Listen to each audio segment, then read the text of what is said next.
But our mission is, in fact, we're not coming from here. We came from there. Who's the chief of staff that sent this command unit? Him, the creator.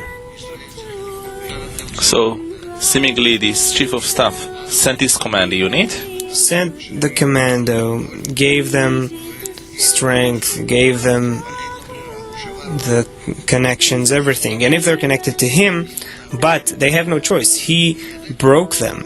He shattered them. What does it mean? In order to put them inside the hostile land, he had to give them the same form of that hostile land. It's like we go into a country as an undercover team. And each one of us is exactly like the people of the land. Say we're being now sent somewhere, Africa, for instance.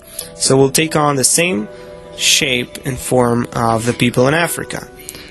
The characteristics, traits, approach, interests, everything.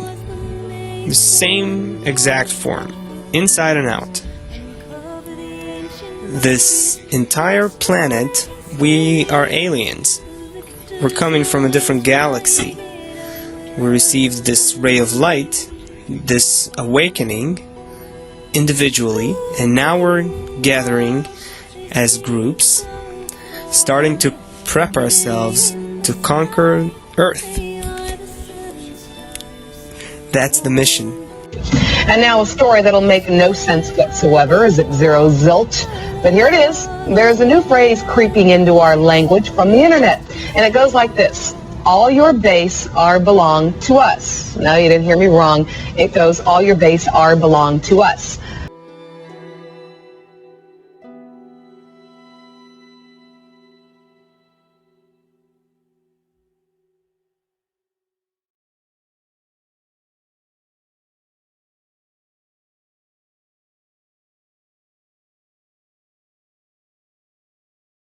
Watch this video and learn from it.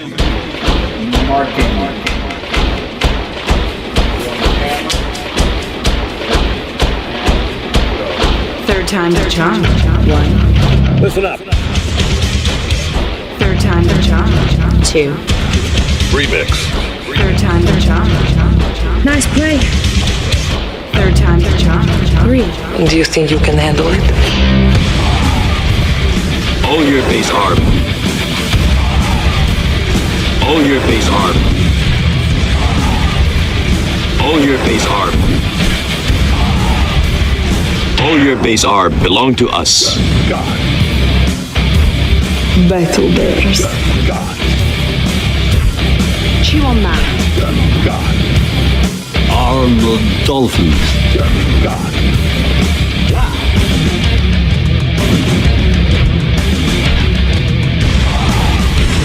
You like the beautiful girls? Perverts. You like the beautiful girls? I bet you do. Me too. It could be a very useful weapon. Really? They are finest things in life. Everybody dance now. Everybody dance now. Everybody dance now. Everybody dance now.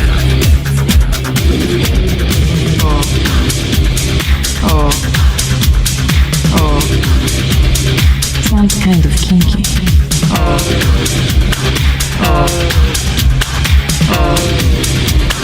Sounds kind of kinky. Yeah, I like it like that. Cowboy style.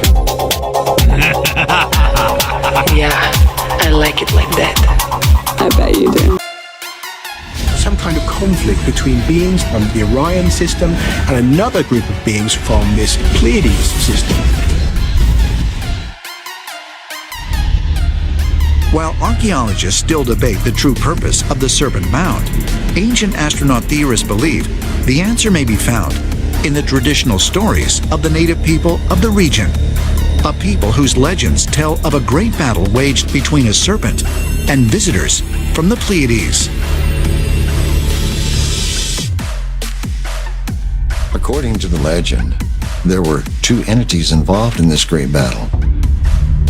A water serpent and the Thunderbird, which represented star people from the Pleiades culture. So we may have had two extraterrestrial races battle. There were several kinds of extraterrestrials who were coming to the planet, and one type of extraterrestrial was a reptilian, serpent type of humanoid entity. And some people think that they were fighting wars over domination of planet Earth. In many ancient Indian texts, there are descriptions of weapons of mass destruction. You can read about single projectiles charged with all the power of the universe, as bright as 1,000 suns, which reduced to ashes an entire race, and all food was infected. During the first Egyptian pyramid war, a weapon was let loose that brought death to all in a single moment.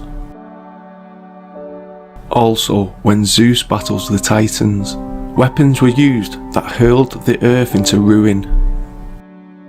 A great part of the huge earth was scorched by a terrible vapour when Zeus was conquering Typhoon. In the glow of a blazing fire did the earth melt down. Even during the destruction of Sodom and Gomorrah, Abraham saw smoke rising from the earth as a smoke from a furnace. Fused or melted bricks have been found in Pakistan from 4,000 years ago. In one of the oldest chronicles of India, they mention rising into the air in a huge shining metal vessel, from which they launched a great shining lance. It burst in the city of their enemies with a great ball of flame that shot up into the heavens. Even those who looked upon the lance and the ball of fire were blinded forever afterwards. Even the dust of the city was poisoned, as were the rivers that flowed through it. So who was these gods in these ancient texts, and why was they fighting? The first written recordings we have of them comes from the Sumerians and called them the Anunnaki. They came to Earth and created humans to be their slaves, to mine gold. They spread throughout the globe, and the humans that they created came to worship them as gods. This is where most of the population of humans come from today. Interestingly, Caucasian or white people have only been inhabiting the earth for the last 6,000 years, and arose with full agriculture and domesticated animals, which they shared with the rest of the world. There are a lot of anomalies in Europe, like the Baltic Sea anomaly, the Nebra sky disk,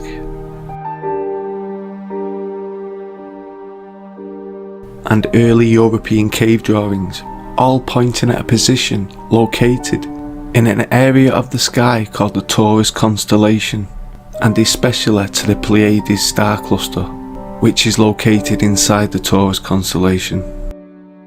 These Pleiadians were the ones at war with the Anunnaki. The Anunnaki used their human slaves to fight their wars. The Pleiadians are mentioned in ancient Greek texts as the Pleiadians, the ancient ancestors of all Indo-European people. These people were known to illuminate and give the culture to Europe. About them is known little. From the ancient authors, we have learned that before the arrival of the Greeks, those territories were known as Pelasgia.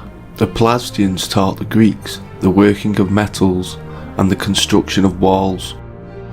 They were said to even extend to Italy. The story of the battle of the Anunnaki and Pleiadians is told in the story of Atlantis. In this story, the Atlanteans were the Anunnaki who was expelled from Europe by the Athenians, which are the Pleiadians. The Atlanteans are forced to flee to Egypt, but shortly after, the Thera eruption destroyed the homeland of the Athenians. People wrote of a so-called nuclear winter resulting from the Thera eruption. Noah's flood also occurred at the same time as the Thera eruption. According to the Bible, Noah was the ancestor of all the European peoples. The Late Bronze Age collapse around 1200 BC was one of the most important times in our history. Within a period of 40 to 50 years, almost every significant city in the eastern Mediterranean world was destroyed, many of them never to be occupied again.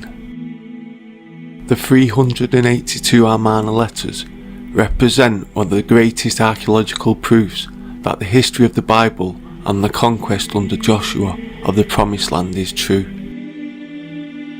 The Hebrew, also spelled Apiru, are the Hebrews under the command of Joshua who are attacking the ones who are writing the Amarna tablets. If you would like to read the Amarna tablets in full, please pause this video. Now we move to Deuteronomy and the other side of the battle, the Hebrews' point of view. The people is greater and taller than we. The cities are great and walled up to the heaven, and moreover we have seen the sons of the Anakims there, which also were accounted giants as the Anakims. That also were accounted a land of giants. Giants dwelt therein in old times, a people great and many and tall as the Anakims, but their Lord destroyed them before them, and they succeeded them and dwelt in their stead. And there we saw the giants, the sons of Anak. And it came to pass when man began to multiply on the face of the earth, and daughters were born unto them, that the sons of God saw the daughters of men, that they were fair, and they took them wives, all of which they choose. There were giants in the earth in those days, and also after that, when the sons of God came into the daughters of man, and they bare children to them, the same became mighty men, which were of old, men of renown.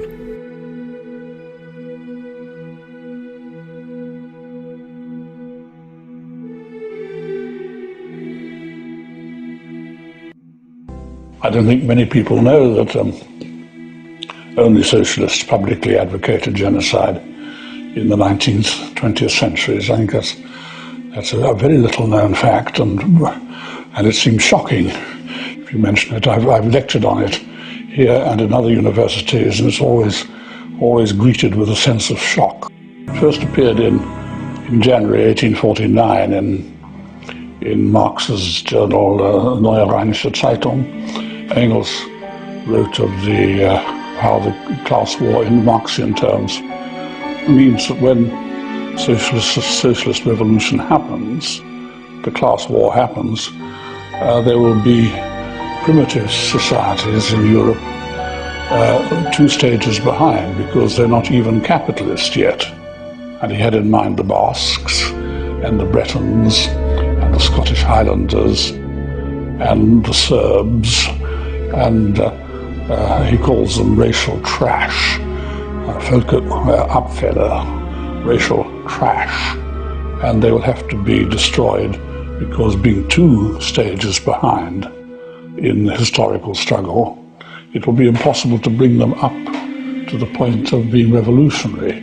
He spoke about the vulgarity and dirtiness of Slavic people, you see, and he thinks, for instance, that Poland has no reason to exist. The classes and the races, too weak to master the new conditions of life, must give way. They must perish in the revolutionary Holocaust. Karl Marx.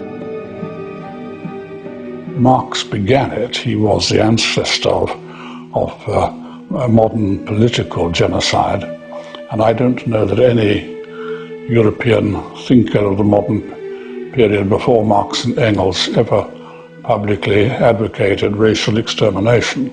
I can't find anything earlier, so I presume it starts with them.